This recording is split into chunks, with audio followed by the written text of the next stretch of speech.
প্রয়াগ সঙ্গম।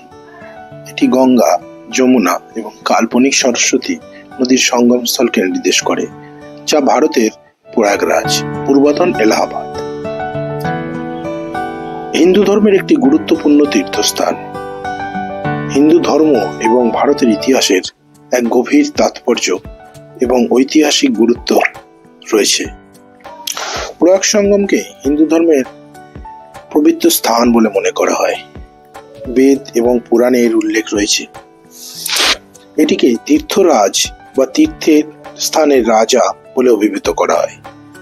12 বছর অন্তর কুম্ভ মেলা বিশ্বের বৃহত্তম ধর্মীয় সমাবেশ, যেখানে কোটি কোটি মানুষের সমাগম, এবং এই পুণ্যতিথিতে চান করলে পাপক্ষয় হয়, এটি পুরাণে কথিত আছে।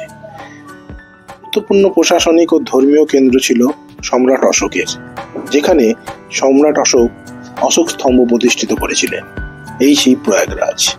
ভারতীয় সংস্কৃতি ও সাহিত্যের এক পীঠস্থান এই প্রয়াগরাজ। বিভিন্ন পাণ্ডুলিপি, সাহিত্য, জ্ঞান চর্চার কেন্দ্র ছিল এই প্রয়াগরাজ। কালিদাসের রচনা এবং অন্যান্য সাহিত্যিক কর্মে উল্লেখ পাওয়া গিয়েছে। স্বাধীনতা আন্দোলনে এর একটা বিরাট ভূমিকা আছে, যেমন চন্দ্রশেখর আজাদ, মতিলাল নেহেরু, জওহরলাল নেহেরুর এখানে বাসভবন ছিল।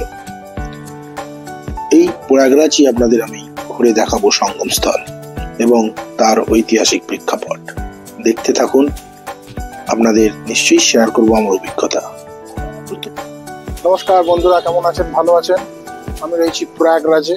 আমার গন্তব্য আপনারা জানেন, আমি বলেছি আমি প্রয়াগরাজ, বারাণসী এবং অযোধ্যা কভার করব। তো আজকে আমি প্রয়াগরাজে রয়েছি আমার বোনের বাড়িতে। তো বোনের বাড়ি থেকে এখন আমরা বেরোচ্ছি। আমরা যাব সঙ্গমস্থল, ত্রিবেণী, গঙ্গা যমুনা সরস্বতীর মিলনস্থল। তো এই বোনের ফ্ল্যাট, তো ওখান থেকে আমি বেরোচ্ছি। আমরা একটা ওলা করে যাব। এখান থেকে 6 থেকে 7 কিলোমিটার দূরত্ব। ওয়েদার খুব সুন্দর এবং ওয়েদার ভালো এবং তাড়াতাড়ি সন্ধ্যা হয়ে ওটা একটা আমার ইয়ে হচ্ছে। দেখা যাক কতটা যেতে পারি। তো আমি শেয়ার করব আজকে আপনার কাছে পুরোটাই প্রয়াগরাজের রাস্তা এবং সঙ্গম যাওয়ার এখান থেকে দূরত্ব প্রয়াগরাজ সিটি থেকে। দেখতে থাকুন, আমি দেখাতে থাকবো এবং শেয়ার করতে থাকবো আমার এক্সপিরিয়েন্স। আমরা সেদিন বেরিয়ে পড়েছিলাম ওলা করে আমার ফ্যামিলিকে নিয়ে। ওরা খুব এক্সাইটেড ছিল জায়গাটা দেখার জন্য, আমার তো ছিলই। যেতে যেতে আমরা প্রয়াগরাজের রাস্তাঘাট এবং কুম্ভ মেলার যে নতুন করে যে তৈরি হচ্ছে শহর এবং তার ব্রিজ, বিভিন্ন কিছু দেখতে থাকলাম এবং আনন্দ উপভোগ করতে থাকলাম।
পৌঁছে গেলাম আমরা কুম্ভ প্রাঙ্গণ।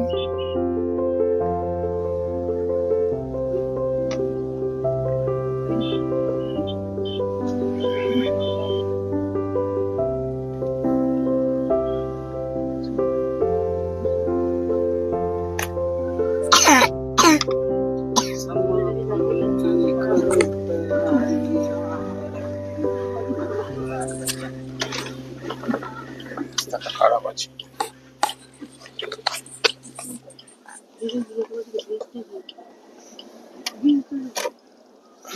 वो ब्रिज कौन सा जगह पे जा रहा है उधर से? ये सब इसी में है, अच्छा सब यही जाएगा, सब बनाए हैं पुल बड़े बड़े। अच्छा अच्छा, ये देखो पुल बनाচ্ছে ওখানে, দেখছো राइट साइड। ये इधर किला है, देखिए सामने, उधर से आना तो किला दिखा दूंगा। ठीक है।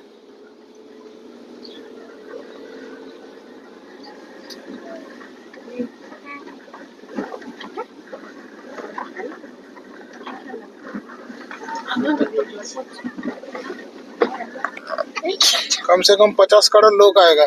हाँ?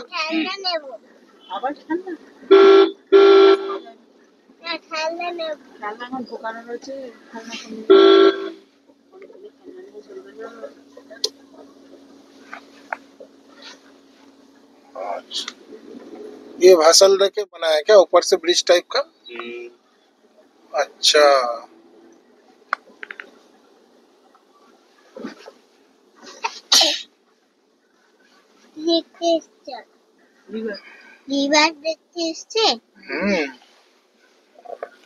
जाएगा गाड़ी ऊपर से। घाट तरफ जाना है ना वाले, इसलिए रोक लगाए इधर से, पैदल जा सकते हैं बस। ठीक है, आप इधर रुकिए, मैं इधर लगा देता आपका हूँ नंबर दे दीजिए गाड़ी का। अच्छी जगह पे। ठीक है कोई गाड़ी को भी मैं यहीं पे रहूंगा। ठीक है ठीक आप गाड़ी पहचान जाना, रोड मत भूलना, नहीं रोड भूल जाओगे तो दूसरे जगह चले जाओगे। है। पार्किंग में लगाएंगे, अभी क्या मतलब 100-200 रुपए मांगेगा। नहीं नहीं ठीक है, इधर लगा दीजिए, कोई प्रॉब्लम नहीं। इधर इधर से जाएंगे ना? हाँ, देखते हैं। इधर बनाया है क्या? पार्किंग है, देखो आराम से। हाँ अच्छा है। হ্যাঁ যাবো, চলো নিয়ে যাবো, চলো একদম এসে গেছি আমরা। ये लो आप सुंदर खोल रहे हैं। ये तो अच्छा जगह है, कोई टेंशन नहीं, आराम से रख दीजिए गाड़ी इधर।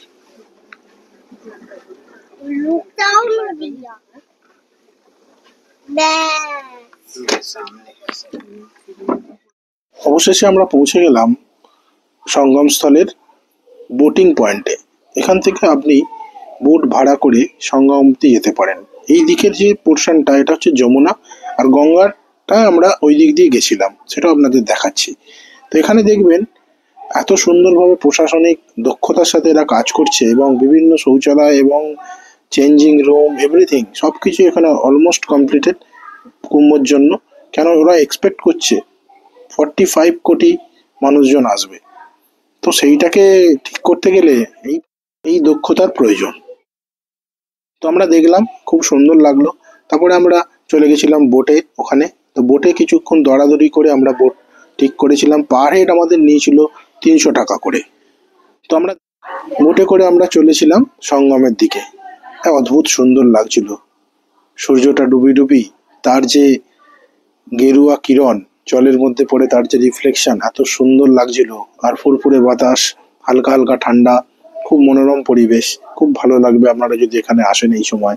তবে কুম্ভটা অ্যাভয়েড করেই আসুন, কুম্ভে প্রচুর ভিড় হবে। যদি কুম্ভ ভালো লাগে তাহলে কুম্ভতে আসতে পারেন, কুম্ভ দেখে আপনারা এগুলো ঘুরে নিতে পারেন।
প্রচুর পরিযায়ী পাখি আমরা দেখেছিলাম, অদ্ভুত লাগছিল, সত্যি কথা বলছি, বিশ্বাস করুন, মন্ত্রমুগ্ধ হয়ে গেছিলাম এই গঙ্গা ও যমুনার এই রূপ দেখে।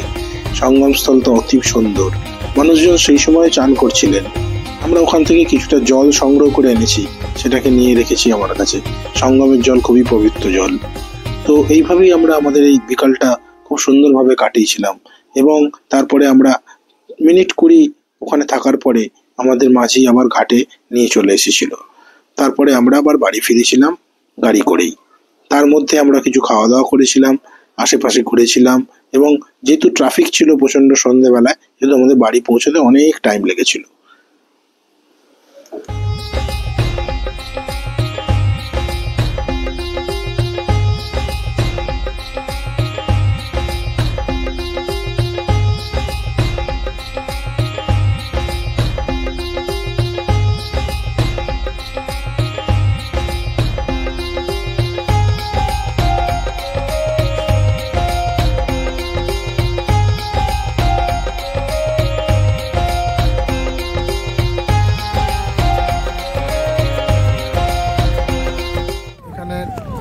উত্তরপ্রদেশ গভর্নমেন্টের থেকে এখানে সাইরেন বাজিয়ে বন্ধ করে দিচ্ছে, মানে এরপরে আর আসতে পারবে না। এখানে ওনারা আসছেন, এসে ওনাদের যেখানে যারা আছেন তাদেরকে সবাইকে মেন যে ঘাটে ওখানে পাঠিয়ে দেবে।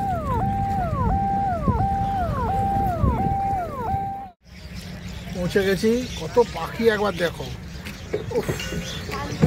প্রচুর পাখি।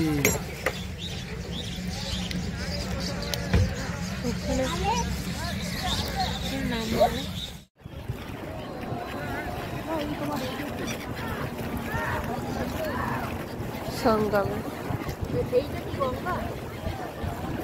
ये जमुना है ना भैया? ये आपका यमुना नदी है। जमुना नदी, उधर से गंगा, उधर ये मिले। आपको सर तीन बार बताते हैं सर। ठीक है, बोलिए। ये जिसमें चल रही है यमुना नदी है सर। ये वही दिखाते हैं, दिल्ली, मथुरा, आगरा, वृंदावन होकर यमुना नदी आई है। उत्तर दिशा से सर बद्रीनाथ, केदारनाथ, ऋषिकेश, हरिद्वार से पूर्व में गंगा नदी आती है सर। आपको दो का अलग है सर, गंगा और यमुना का। सरस्वती मैया दृश्य है वो आपको दिखाई नहीं देती है, उनको गुप्त गामिनी बोलते सर। अच्छा, दो का धारा दिखता है, गंगा और यमुना का। सरस्वती धारा नहीं दिखता। এখানেই আমাদের ব্লগ শেষ করছি। আবার দেখা হবে আগামী পর্বে। এরপরে থাকছে আমাদের কুম্ভ মেলা প্রাঙ্গণ ঘুরে দেখা এবং অশোক ফোর্ট, যেটাকে আকবর ফোর্ট নামে পরিচিত। দেখতে থাকুন, লাইক করতে থাকুন, একটা সাবস্ক্রাইব করতে থাকুন, তাহলে আমি আরো মোটিভেশন পাবো নতুন নতুন গল্প আপনাদের সামনে তুলে ধরার। ভালো থাকবেন সবাই, খুব ভালো আনন্দ করে থাকুন, এটাই প্রার্থনা করি ঈশ্বরের কাছে। Good night.